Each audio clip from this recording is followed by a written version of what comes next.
అరే మళ్ళీ బాబా ఎండలు మండిపోతున్నాయి కదరా.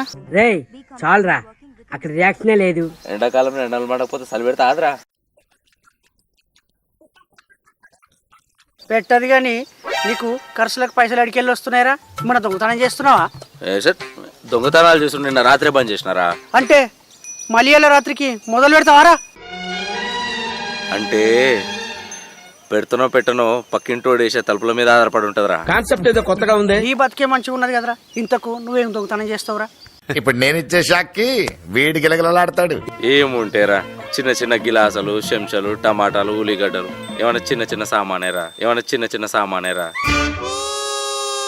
అరే దొంగతనం అంటే బంగారము పైసలు చేయాలి కానీ గవ్వి చేసుడేంద్రా? అరే పెద్ద పెద్ద దొంగతనాలు చేసినాం అనుకో పోలీసులను పిలిపిస్తారు, దొంగను దొరకబడతారా. అదే చిన్న చిన్న చేసినాం అనుకో ఈ